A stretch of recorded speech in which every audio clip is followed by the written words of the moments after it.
አሁን በካምባክ ይሄው አልፍ ያለው የመልስ ምትሽን ደሞ ጠብቃለሁ። ምን አይነት ክለብ ነው ያለኝ?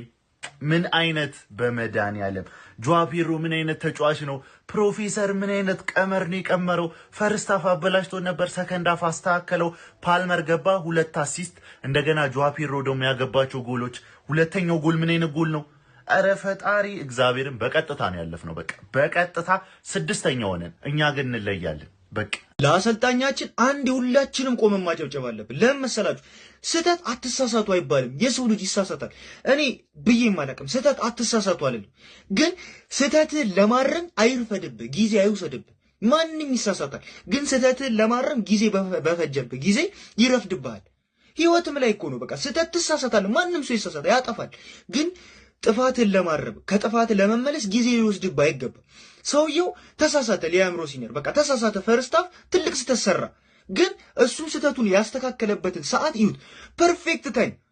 ዛሬ ፓልመር ምን ሆኖ ነበር? እስቲ ይሁት ፓልመር ምን አይነት ሮል ነበር የተሰጠው? ኢስቴቮና ፓልመር ሲጀምር የቼልሲ ቺት ኮድ ናቸው። ኢስቴቮ ወዲያውኑ መጮት የጀመረው ፓልመር ሲገባ፣ ከዛ በፊት ግራ ገብቷት ነበር። ፓልመር 2 አሲስት። ጆዋ ፔድሮ ምን እንዳላሰው አላውቅም። እኔ ሰውየው ሲጀምር አጥቂ ይወጣለታል፣ ሊያምሮ ሲኒየር አጥቂ ይወጣለታል። ይሁት እዛ ከፈለጋችሁ ኢማኑኤል ሜጋኒዩት፣ ሌላም ደግሞ አንድ አርጀንቲና አጥቂ አለ። ሁለቱንም ማለት ነው ምርጥ ነው ያደርጋል። አጥቂ ይወጣለታል። እነሱ አግሬሲቭ መሆን ሲፈልጉ ሲጀምር ጆዋ ፔድሮ ዱርዬ ነው፣ ይደባደባል፣ አይሰማም። አግሬሲቭ መሀል ላይ ካይሴዶ እና ኢንዞን አጣመረላችሁ፣ ሙቁት አላቸው። ከዛ በኋላ እሱ ቁጭ ብሎ ማየት ጀመረ። ምክንያቱም ምንም አትፈጥርም ምንም። ግን ዛሬ ማለት ማክቶሚኒ የሚባል ተጫዋች እናቴ ትሙት አንተ በጣም ትችላለህ። በእውነት እኔ ሙሉ ጌሙ ላይ እሱን ያዩት በጣም ይችላል። ኧረ በስመ አብ ማክቶሚኒ በጣም ነው የሚችለው። ግን በቃ ቻሎባ ሲገባ እሺ፣ ቆይ የትኛው ትልቅ አሰልጣኝ ነው እንደዚህ ሲያደርግ ያያችሁት? እኔ ትልልቆቹን ነው ያዩት። ይሄ ሰውዬ ልምድ አለው እያስባለኝ ቻምፒዮንስ ሊግ ላይ ጊተንስ ገባ፣ የተሰጠውን ሮል ተወጣ፣ 3-2 ስንሆን አስወጣው። የሆነ ከተጫዋቾቹም በላይ ዶሚኔት እንዳደረገ ነው የምትረዳው አሰልጣኙ። ከዛ ጊተንስ ወጣና ባዲያሽን አስገባ። በቃ ምንም ትንሽዬ ልምድ ነው ቲሙ የጎደለው እንጂ እግዚአብሔርን አሰልጣኙ በጣም ነው የሚችለው። በቃ አሸንፎ ይወጣል። ምንም ነገር አድርጉ ይሁን አሸንፎ ይወጣል። በጣም ትችላለህ የምር። አርሰናልም ብቻ በሚለው ተበቀልልኝ። ፎሎ አድርጉ። 50 ሺህ ልንገባ ትንሽ ነው የቀረን። እባካችሁ ፎሎ አድርጉ። ደግሞ ሃንግማን ከባድ ተጋድሎን ያደረገችው ዛሬ ከሜዳ ውጪ ወደ ጣሊያን አቅንታ ማለት ነው ናፖሊን አስደገፈችው። ማን አስደገፈችው? ምን አይነት ብቃት ነው ዛሬ ያሳየሽው? እኔ ጨዋታውን አላየሁትም፣ ግን በጣም ከባድ ኳስ ነበር። እንደገና ደግሞ ለናፖሊ የሞትና የሽረት ጉዳይ ነበር። እዚህ ውድድር ላይ ለመቆየትና ላለመቆየቱ የሚወሰንለት ወሳኝ ጨዋታ ነበረ፣ ግን ቼላው አራራለት። እንዴ አንተ እንደዚህ አይነት ጭካኔ ምን ያደርጋል? ለነገሩ ምሽት ነው፣ በቃ ወጋ ወስደ ጠረቀምክለት። ማን ናፖሊ ከሻምፒዮንስ ሊግ ውጭ ያደረጉት እንደዚህ አይነት ኃጢያት ምን ይሰራላችኋል? እናንተ ምን ይሰራላችኋል? አንተ ለማንኛውም እንግሊዝና አኩረተሻል። ከባድ ተጋድሎን ያሳየሽው። ከበር ይገባሻል ቼላው። የምሪን ነው። ምን አይነት ብቃት ብታሳዩ ነው? ጨዋታውን ባለማየት ከፍቶኛል። ማን አላየሁትም ጨዋታውን ግልጹ ለመናገር እና ግን ይህንን ጨዋታ ያሸንፋል የሚል ግምት አልነበረኝም። ስላሸነፈው ግን ጭብጨባ ይገባዋል። ናይስ ዋት አ ጌም ማን። በደንብ ትኩረት ሰጥቼ እያዩዋቸው ከነበሩ ጌሞች ውስጥ ያውላ ስክሪን ተከፍቶ ከታች ጀምሮ ወደ ሌላ ስክሪን ወደ ትልቅ ስክሪን ያደገ አንድ ጨዋታ ቼልሲና ናፖሊ ማን። ይሄ ሊያም ሮዚኒ የሚባለው ሰው ደፋር ነው። በቃ ደፋር አጫወት ነው የሚጫወት። ደፋር አጫወት ማን። ዣኦ ፔድሮ ምን አይነት ጎል ያገባው? ሁለተኛው ጎል ማን ከቦክስ ውጪ በግራ እግሩ ምናምን ቅርቅር። ከዛ ነው ሶስተኛም ደገመ። ዊኒንግ ጌሙ ማን አቻ አረጋላችሁ፣ ጌሙን ገደለላችሁ። ይሄ ሰውዬ ከሀገር ሲወጣ ይችላል መሰል። ከሀገር ሲወጣ ቢሆንላ በፕሌን ምናምን ወስዳችሁ ተጫውቱት ይችላል መሰል። ገባችሁ አይደል? ምክንያቱም ፕሪሚየር ሊግ ላይ እያስከፋችሁ ነው። ምን ሼ ነው? ገባችሁ አይደል? ወርልድ ካፕ ክለብ ወርልድ ካፕ ላይና እነዚህ 2 ጎሎች ብቻ ባገባበት ብቻ 60 ሚሊዮን ከፍሏቸዋል። 60 ሚሊዮን ከፍሏቸዋል። አሁን ሽጡት። ተረዳሽኛል? የሚገርም ጌም ግን ሃንግማ የሚገርም ጌም። ዩሮፕ ላይ ማንም አይቋጠርም። በቃ 9 ጌም ተከፈተ። ከዛ በኋላ ይሆናል የሚመቹት ምናምን ነገር አሪፍ ጨዋታ ያመጣ አፕግሬድ እየተደረጉ አንቺ በትልቁ ስክሪን የጨረሽው ከትንሽ በስልክ ጀምረሽ በትልቁ ስክሪን የጨረሽው ማለት ነው። የሚገርም ጌም ስለነበር ሮዚኒየር የምትባየው ሰውዬ ተመችተሽኛል። ምላስሽን ባካፕ እስካረግሽ ድረስ ፒስ ነው። ባለፈው ትንሽ ጌም ምናምን ብለሽ ተዋረድሽ። አሁን ምን ትያለሽ? አሁን ደግሞ ኔክስት ዊክ እንገናኛለን። ከበድ ያለ ጨዋታ ምናምን ብለሽ ብትፋለሚ ነው ጥሩ። ለዛሬው ተመችተሽኛል። አውርተሽ ስታሳቂቁ ይመቸናል። ካምባክ ይላል። ምን አይነት የቻምፒዮንስ ሊግ ምሽት ነው! ኔፕልስን ጣሊያን ድረስ ሄጄ ይሄ ማይረባ ቲም ከቻምፒዮንስ ሊግ ሁሉ ያባረርኩት ፕሌይኦፍ ምናምን ወፍ እንዲያምረው ነው ያደረኩት። ጀለስ አባቴ 2 ጎል ማን ይሄ ከየትኛውም ስትራይከር ጋር የሚወዳደር አይነት ተጫዋች አይደለም። የመጀመሪያውን ጎል አይታ ከየት አባቱ መጥቶ እንዳገባ ማንዬ ማንንም ያልጠው ፍሮም ኖዌር የሚባለው ነገር ጆዋ ፔድሮ 2 አሲስት። ኮል ፓልመር ሜዳው ሲገባ ቀዝቃዛ አይደል ያሞቃል አባት ምንም ሳለፋ 6ኛ ሆኜ 3 ነጥብ ከኔፕልስ ወስጄ ቀጥታ ወደ 8 አልገባው። ማንዬ ማሪዱላ ውጭ ማሪዱላ ፕሌይኦፍ ይጫወታል። ቀጥታ ነው የገባው ዛሬ። አባቴ ምን አይነት ጨዋታ ቅያሪ ነው አባቴ። ሀከራችን በሚገባ አንቶኒዮ ኮንቴን ሀክ ሰርተነው ወደ ለንደን በረራችን እናደርጋለን ማለት ምን አይነት ደስ የሚል ድል ነው አንተ ያቻላል። ቼልሲ ትልቅ ጨዋታ ሆኖ ጭራሽ ቻምፒዮንስ ሊግ ሆኖ ምሮ አይምርም ቼልሲ ሻምፒዮንስ ሊግ ላይ ምሮ አይምርም ነው የምልህ። በቃ ምን አይነት አንደርሬትድ ተጫዋች ነው ጆዋ ፔድሮ። በቃ ይችላል እግዚአብሔርን የኔ ኩራት። ውይ በስማም ስለ አሰልጣኙ ደግሞ ቃል የለኝም። ገና ብዙ ነገር ነው የሚያሳያችሁ። ቪዲዮን ስክሮል እያደረክ ማየት ትችላለህ። ስለ አሰልጣኙ እያንዳንዷ የተናገርኳት ነገር እውነት ነች። በቃ የሚችል አሰልጣኝ ነው። ምን አይነት ቅያሬ ነው የሚቀይረው። በቃ አሰልጣኛችን ይችላል። እና ደግሞ አዲስ ዜና ይዤላችሁ መጥቻለሁኝ። እዚህ ጋር በማስቀምጥላችሁ ቀመር በሚባለው እየገባችሁ በእንግሊዘኛ ሰርች ስታደርጉ የምትፈልጉትን ነገር እዛ ጋር ታገኛላችሁ። የውጭ ድርጅት ነው። እየገባ ቁረጥ። ለደጋፊዎቻችን ተበቅለናል። ቆንጆ በቀል አንጀቴ ራስን ያለው ጆዋ ፔድሮ እንኳን ይገዛነ 2 የሚያማምር ጎል አንጀቴን የሚያረስ ጎል ማለት ነው። አስበው የሚቀይር አሰልጣኝ ይመቸኛል። ስተቱን አየ ደከም ያለበትን ፓርት ቀየር ቦታውን ያዘ ሁሉም ነገር እላችኋለሁ ማለት ነው። ኩኩሬላ ደከም ያለ እንቅስቃሴ ምን እንደሆነ ሻላቀም ኔቶና ጊተንስ የተለመደውን ደከም ያለ ፐርፎርማንስ ጆዋ ፔድሮ እንኳን ይገዛነ አንጀቴን ያራስከኝ ዛሬ ማለት ነው። ጀምስ የትን ቦታ መጫወት እንደሚችል አሳይቶናል። አይ ቲንክ ቋራባግ፣ ሞናኮ፣ ፒኤስጂ እና ኒውካስትል ከነዚህ ከአራቱ አንዱን 16 ውስጥ እናገኛለን።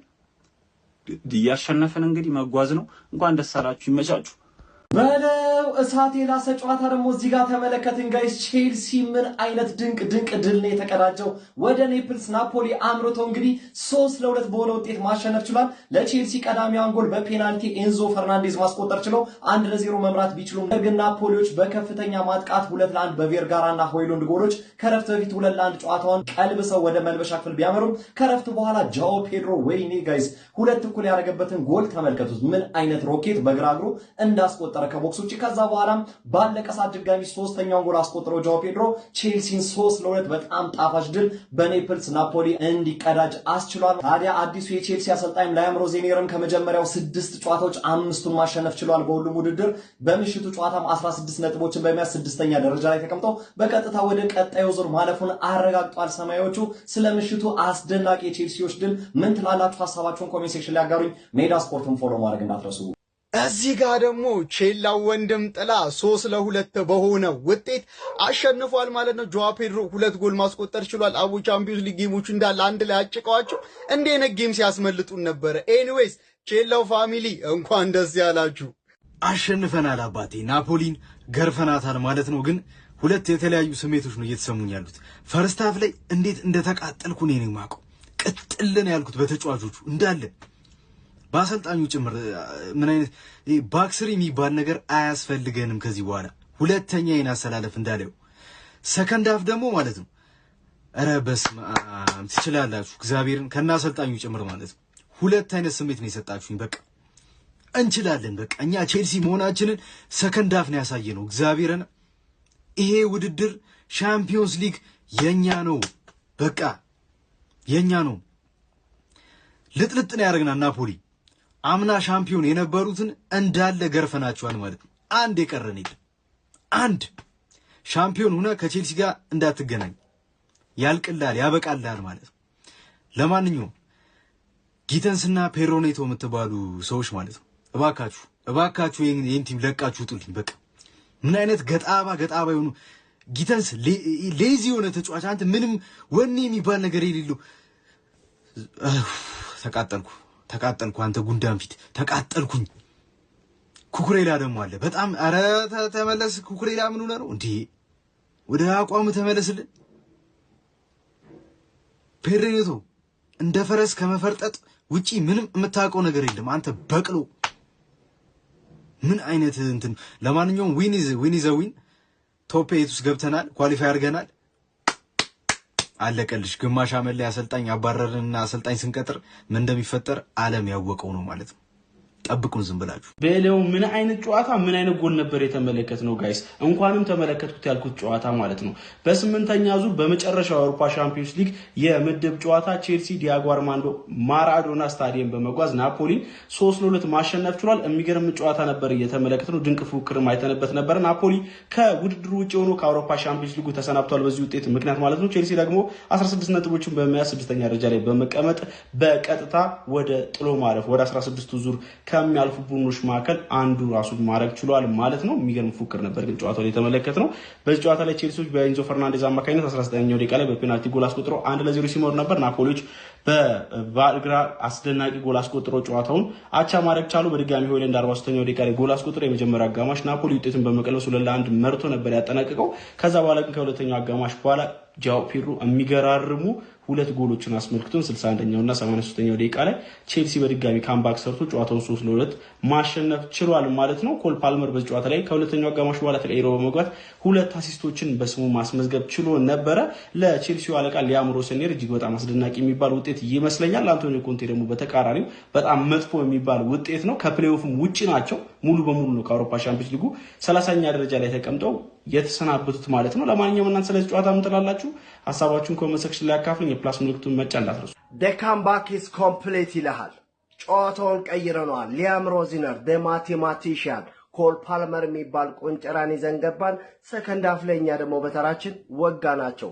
ዲያጎ አርማንዶ ማራዶና ስቴዲየም ላይ ጆ ፔድሮ ደንሶልሃል። ሳምባ ዳንሷን ጆ ፔድሮ ከቪክተር ዮከሬሽ፣ ሁጎ ኢኪቲኬ፣ አሌክዛንደር አይዛክ እና ዋልትመድ የተሻለ ነው ስልህ በምክንያት ነው። ጆ ፔድሮ ሰከንድ አፍ ላይ ጨዋታውን ቀይሯል። ሊያም ሮዝነር ለዚህ ጨዋታ ክሬዲቱን ይወስዳል። ኮል ፓልመር እጅግ በጣም ድንቅ ነበር። እናስ ካምባክ አድርገናል። the comeback is complete። ይመቻችሁ። ኮምፕሊት ሪፖስት አድርጉ።